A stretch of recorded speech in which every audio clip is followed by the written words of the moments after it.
Alright, just want to show you guys how big, how stupid big this box is. Alright, this is for the Klingon bird of prey from Asylum, Diamond Select, whatever it is. This box is so ridiculous. I'm standing a foot away from my table. This is pushed almost all the way back. Going back, I'm like 2 feet away. Oh man. And that's about as far back as I can go before I start stepping on crap that I got on the floor. A little bit forward, more back. That's zoomed all the way out. This box is enormous. Let me see, who do I have? Well, shoot.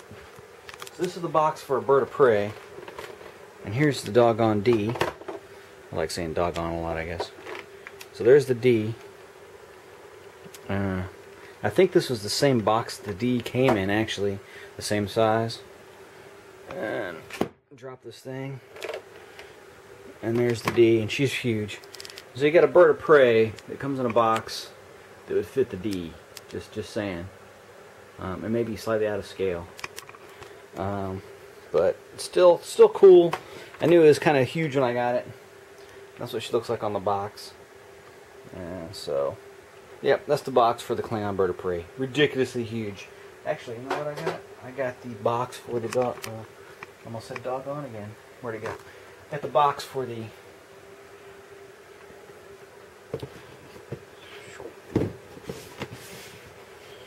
There we go. Check that out. Let me put this up to the same corner. There. That's the box for the show, and then ta-da!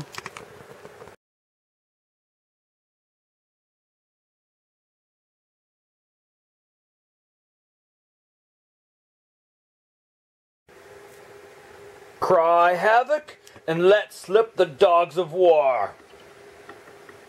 Or insert whatever Shakespearean quote here, because it's a Klingon ship. So of course you're quoting doggone Shakespeare. Yeah, here's the bird of prey. Hopefully this comes out okay. I'm shooting in the dark, so you can see all the crazy lights on this thing. Oh, it's a J.J. Abrams lens flare. It's Star Trek 3. Alright, that's pretty cool. Yeah. She's got a little bit of light bleed here and there, but it's alright. It's all good. We got some lens flaring going on. Let's see if I can get a good one here. Ching. It's like watching a movie. We're in pursuit of the bird of prey, Captain. Alright. Alright, turn the lights on here. And then we'll check this bird out a little bit closer.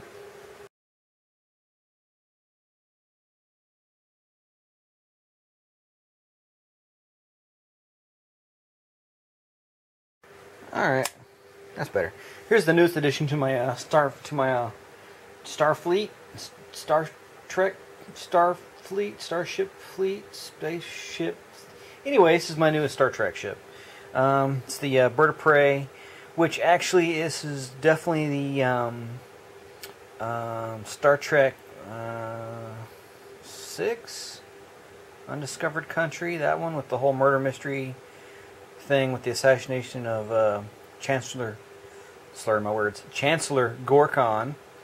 Totally forget the commander's name with the one eye. Yeah, that guy.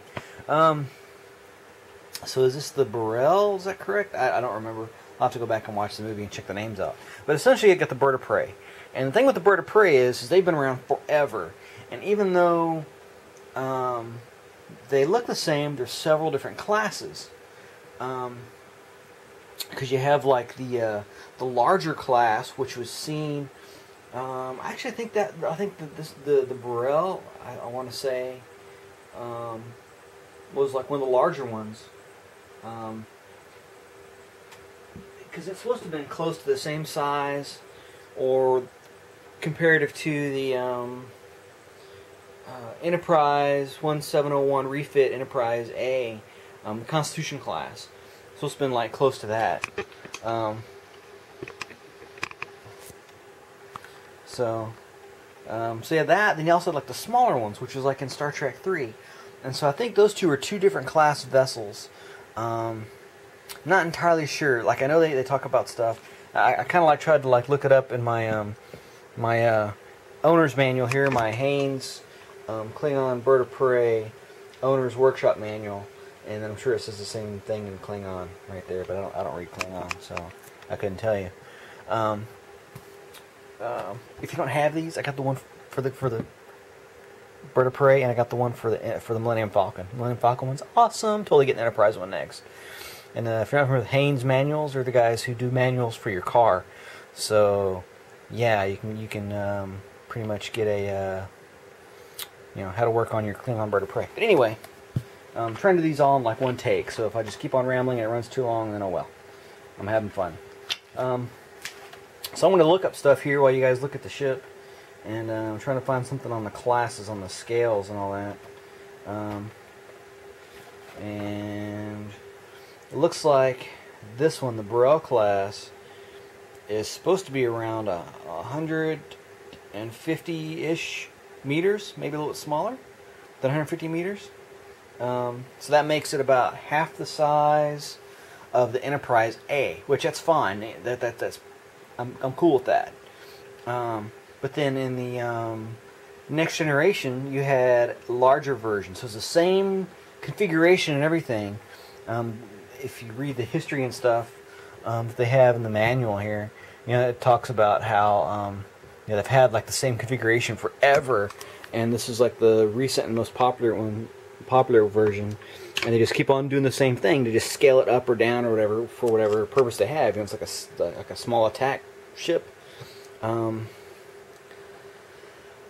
Like the one seen in Undiscovered Country. I want to say it was a smaller ship. Same as one for Star Trek 3 was a smaller ship, but I think the Star Trek 5 was supposed to be a bigger, slightly bigger ship. So I'm gonna have to do some research on that, I guess. But I knew they had the same looking starship, but they're different sizes, different scales. So you have like, this would be the, I don't think they're quite like that, but I would hazard to say that a Next Generation,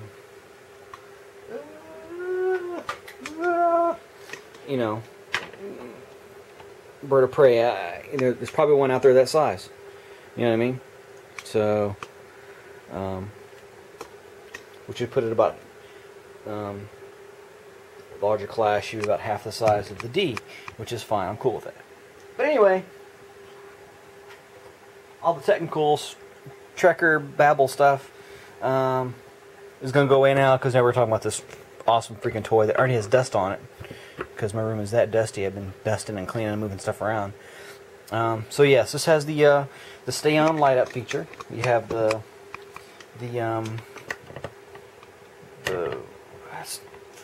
photon torpedo tube area, and really they should have done this. Well, I'll talk about it later. You got that, the lights up. You got, each of the wingtips has a disruptor cluster. It's like there's more weapons, just disruptors on there.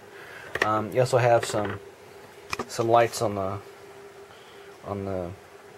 head part. You got some lights there, some lights there, some lights there. You got lights all across here. You got some on the side. You've got the engine on the back, of course. On the underside, you got the underside engine part, which is where it has like all the copyright information, which is brilliant. I wish they'd done that on the B, because I've seen some reviews of the B, and I'm just kind of like, ugh. They had to print that right on the side. One thing kind of weird about this one is the way the stand works. It's just like the other stands where it has like the canister with the plug. If you can kind of see that, right? It has a little dip in it right there. It's supposed to fit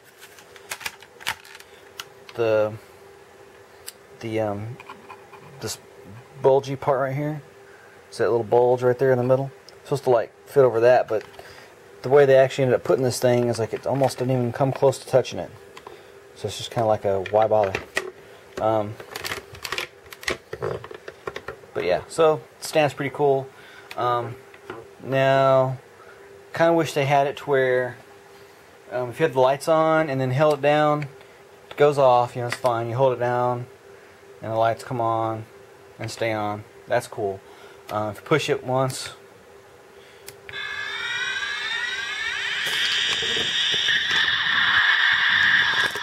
the engine light comes on, and some of these lights come on. I can see you, Kirk. Can you see me? Right? Cry havoc, and let's slip the dogs of war.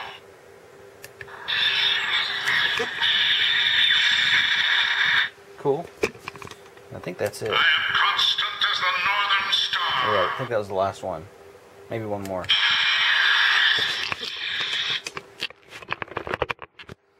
Warrior to warrior. You do prefer it this way, don't you? Nope, still going on. And then...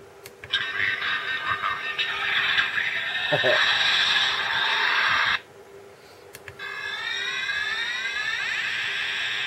That's like the cloaking noise.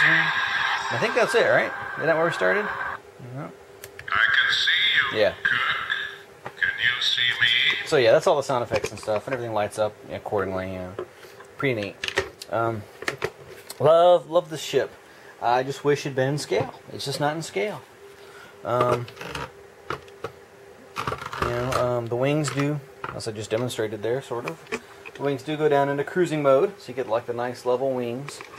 I think we saw that. I can't remember. I know for sure it's in Star Trek. Was it 3 when they first meet up with that merchant vessel that Valkyris, is that her name? The Commander Cruz's wife, I think it was, or mate. She was on there and she'd seen the information on Genesis. And so when they first approach, I think they're in this cruising formation. And then, of course, as they swing around for the attack, they break the wings down into the attack formation.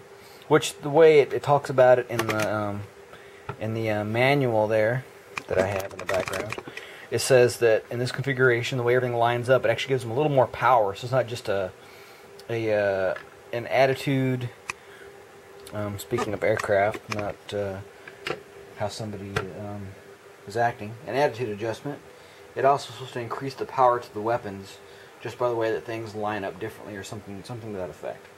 But then also you get the landing configuration, which kind of wish they'd given us another belly plate that had a set of landing gear on it. But yeah, you also get the also get the landing configuration there, so that's cool. I think one of the reviewers did some research, or was a bigger fan of the stuff than I am. I mean, I buy the stuff because it's cool, and I think they said there is a version with landing gear coming out. I'd have to guess that it's the HMS Bounty version of the of Commander Cruz's vessel. So yeah, awesome, brilliant paint job on this. The wash is a little sloppy, and so it kind of gives the whole paint scheme a little sloppy look, which is fine because you're supposed to have that worn look, kind of like the Star Wars kind of look, really, of these things. But it has like a lot of nice paint. Now, one thing I was going to talk about earlier was the photon tube here. Now you can see the red dashes that go around the oval opening. Those are supposed to be part of the deflector dish, just like on the Enterprise has the big blue deflector dish down there that actually does navigation, and also it gets its name from deflecting particles that are in front of the vessel. So as the vessel, theoretically, because it's all science fiction and crap, but theoretically, or whatever applies to a fantasy situation, is that this thing disperses particles and stuff that are in front of the ship. Because if you're cruising at, warp 1 or whatever, small particles of stuff will go through and put holes in your hull.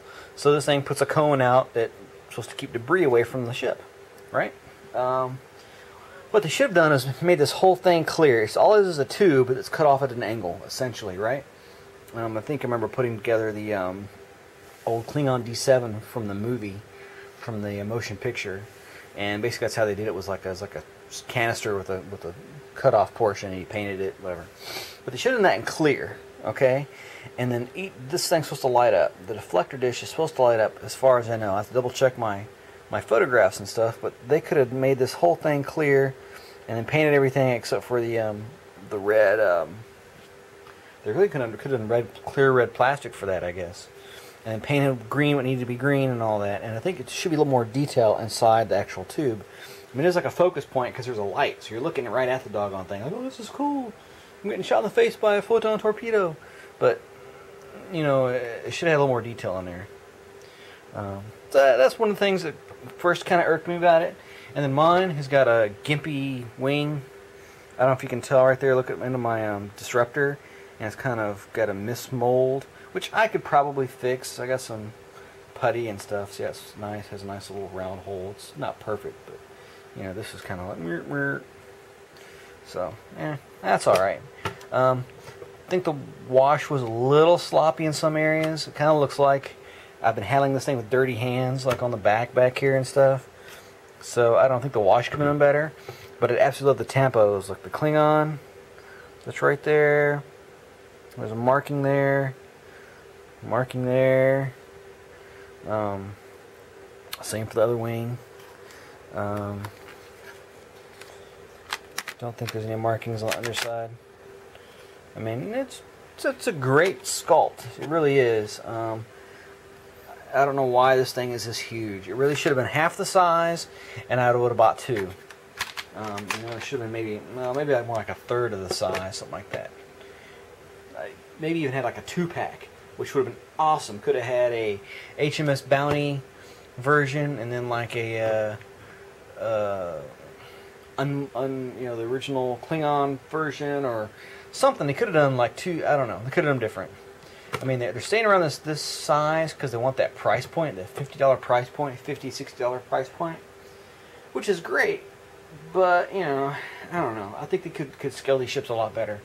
But as a standalone, this thing is awesome. I would give it, I'm going to say 8. I would give it a 9, except I got a gimpy wing. You know, a little bit of a little more attention to detail there. And then they could have done the tube a little bit better. That's like maybe half a point. The button, there's a try me button, right? Which you're going to move one time. Instead of being hidden in the battery compartment, you got this big fat square button that hangs out right there. You know, which doesn't really show up all that much. But, you know, it is there. And when it's on try me, it's the most annoying thing ever. Because all he says... okay. Stop. And every time. So... If you have a store and you have these in stock, I'm sorry for you, man, because people will be pushing that button all day and that's all you hear. But then you put it back into play mode, and for me, it's never going to go back. So it's like, why? I don't know.